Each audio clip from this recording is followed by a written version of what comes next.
Alice Joubin, give a wave, Alex, is the inaugural recipient of the Bell Hooks Legacy Award. And you got to know, if she's getting an award in the name of Bell Hooks, she's got to be pretty extraordinary. A Legacy Award, and holder of the Martin Luther King Jr. Award. At George Washington University in Washington, D.C., she's professor of English, women's, gender, and sexuality studies, theater, international affairs, East Asian languages and literatures, and traffic patterns on the I-95 nodes. She is the founding co-director of the university's Digital Humanities Institute. Alexa has published 22 books on race, gender, cultural globalization, Shakespeare, disability, and film and theater, and the I-95. Please welcome Joubin and Alexa. Okay, Alexa, you're up to bat first. Thank you. No I-95, but thank you for this. Hello, everyone. Good afternoon. Really good to see you. It's my honor to be here at Stratford Meighen Forum again. When I came in today, Julie asked for a pink mic. I really much approve of that, just to match it. So I'm going to talk very briefly about dramaturgy. Dramaturgy, really, as Bob said, is a systematic way of thinking about dramatic texts. And the term really came from 18th century Germany. So if you take a look at kind of where it came from, we have German critic and philosopher Gotthold Lessing, who has written extensively about dramaturgy and actually practiced it in this book, showing that how it is done. So he's not a director, but he's a scholar, and he's paid particular attention to linking performances to current events, to politics, to where it is performed. You know, something that is in Stratford has a specific significance. He also talks about how dramaturgy pays attention to text, the author, and the actor, right? Who's all about embodying the words, vocalizing it, bringing the words alive. So from page to stage, basically, but especially, there's some tension between what is written and what is said. How you act it out, and all that is very useful, very classic. But in the 21st century, I think we have more evolved perspectives on dramaturgy. There are many theories. I'll just mention one. I think that's perhaps of particular interest in this word, performativity. It is not performance, it is performativity. So performativity is different from performance in the sense that performativity is a linguistic function. It permeates all narratives. Actually, we do a lot of things every day that can be thought of as performativity of language, right? So performance is an artistic form of enactment for a limited duration, 2 hours, 3 hours, right? And I say citational because generally it is scripted, right? So you're kind of citing Shakespeare, for example. Performativity is different. It merely refers to the performative function of language, meaning that when you say something, you are making it happen. You walk up and order a coffee, right? But more specifically, there are these things called speech acts, and you see it in everyday life, not just in drama. So marrying people, right? Saying I do at a wedding ceremony. It's performative. It's important because you are bringing things into being. You are being sworn in as president, for example. So these are not mere words. You say those words, and there's a very specific place in a context, and you're doing things with words. So basically, performativity and speech act refer to doing things with words. Words are not empty. And of course, as we know, words can kill. Words matter. Words have weight. I'm saying I love you, I hate you, all of these, even if they are not these categories, they're still performative in some sense, right? And so, to sum up performativity versus performance. Performativity, we can think of it like a character that's saying something and they're effecting social actions, right? There are consequences, and they have unspoken intentions or motivations. So dramaturgy is both sophisticated and quite simple. just looking at the words, but you're also thinking about they are saying this.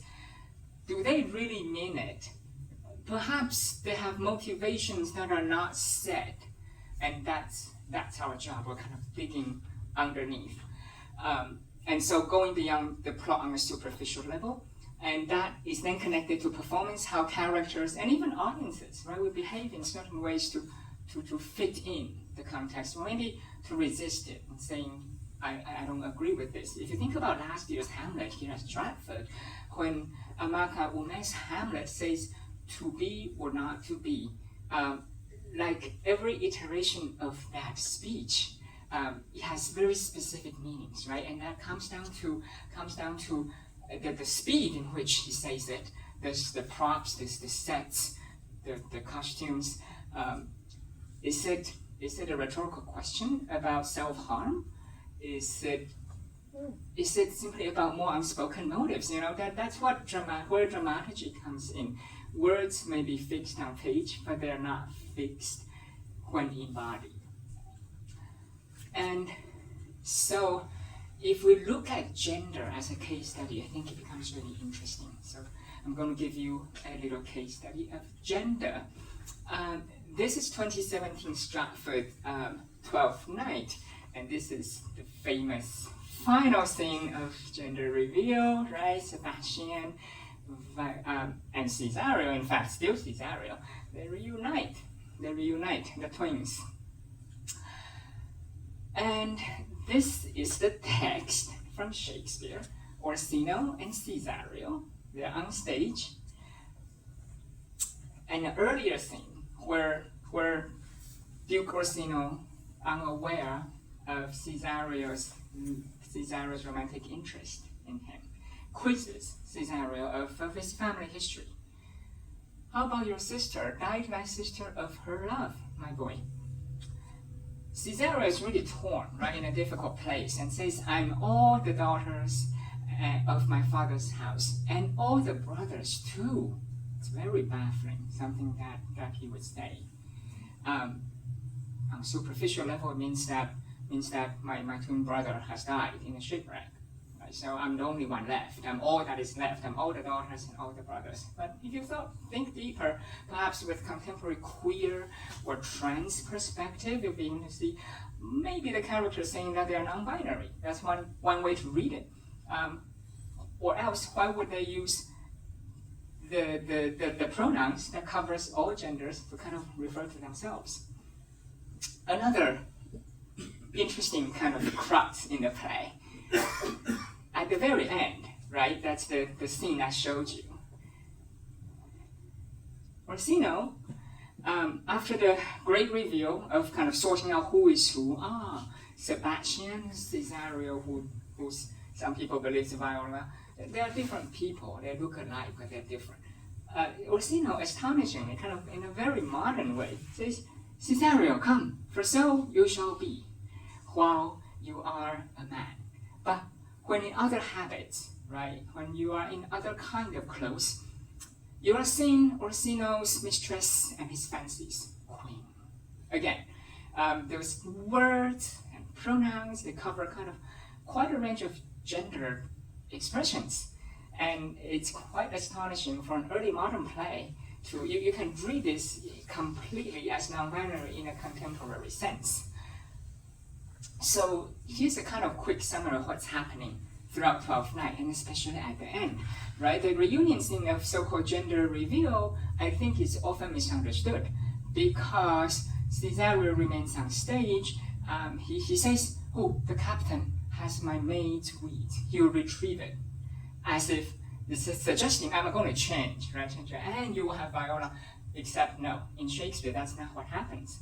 You never have Viola. Viola disappears from view from the very beginning of the play, after the famous question, what country, my friend, is this? Oh, it's Illyria. And then you have Cesario, follow Cesario's story throughout. And that's one of the greatest mysteries, I think, for a dramaturge. What do you do with this? How do you untangle this? What does it mean?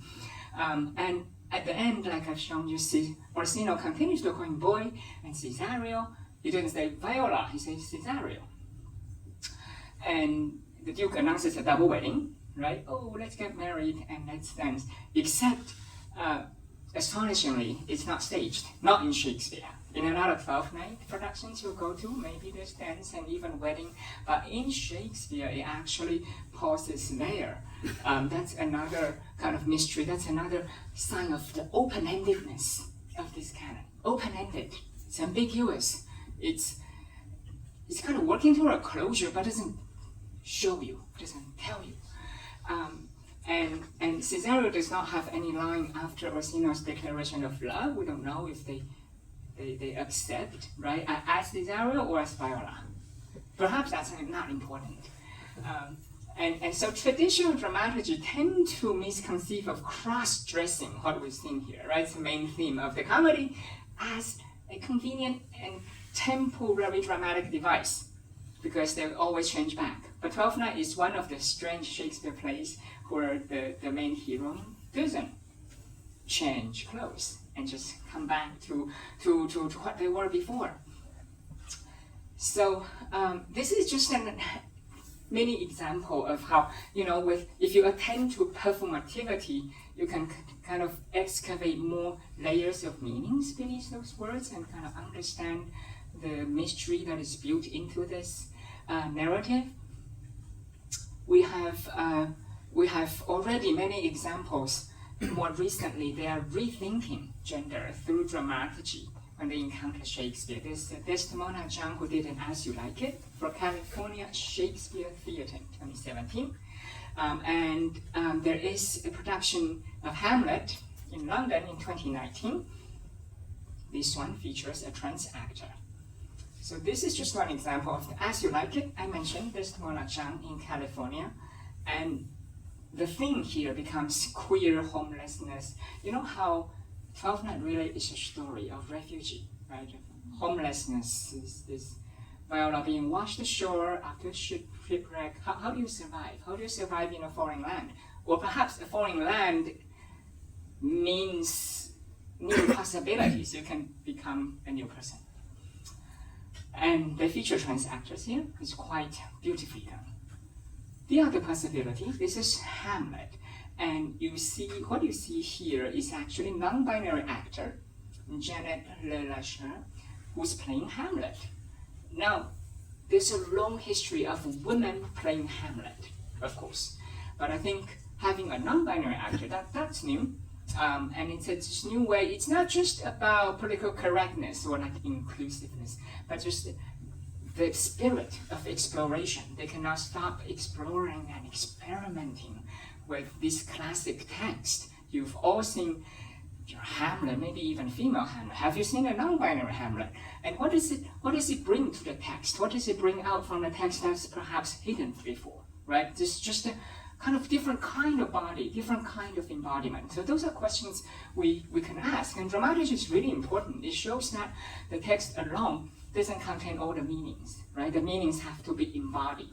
And a body that seems disabled, a body that is non-binary, all of that matters. All of that will bring subtle meanings and add layers of meanings to what you read as the familiar words. And so they add nuance. Also, above all, I feel like dramaturgy shows us that words are both a spatial and temporal concept. Right? People tend to think of words as more abstract on the page, right? Words are actually spatial in the sense of it's coming from a particular body. Temporal, this refers to speed, right? How much time you spend with those words. So that's really, really important. So to conclude, you can think of gender, for example, not as an identity, but as what the character does. Like, what Cesario is doing with his gender is fascinating. It's not really check a box, male, female, other, but what the character is doing about their body, about their mannerism, their speech patterns, which registered do they use, costumes, fascinating. So gender is what they do rather than what they are. So that's one insight we can learn from this. And if we think along those lines, we can begin to have insights about all these so-called cross-dressing moments. There's some examples here, right? Twelfth Night, but also in Merry Wives of Windsor, there's the famous scene of Falstaff, who dresses up as the Witch of Brentford in order to escape Ford's house, because he's caught. And so his masquerade, kind of parade, he parodies femininity. There are many different ways to do that. In Cymbeline, you have Imogen presenting as the boy, Fidel, for example. In As You Like It, you have Rosalind going out into the woods as Ganymede. But think back in Shakespeare's time, gender is what you do, right? So Rosalind is not the only cross-gender character. The others, because Shakespeare's times, they only have boy actors, right, on professional stage to play female roles. So that means that Celia, Phoebe, and Audrey, all of these beloved characters, they were also played by boy actors. Of course, modern day theaters, we don't tend to follow this practice. But if you think back on the original context of the text, that really is what it's all about, right? Of gender play, of giving you double entendre, saying one thing but meaning other things. The audiences knew full well the irony. We've lost some of that irony, but I believe with our kind of insight from dramaturgy, we can begin to excavate the text a bit more and enjoy more of that pleasure of unexpectedness. So I say dramaturgy for all. We'll have more time for discussion.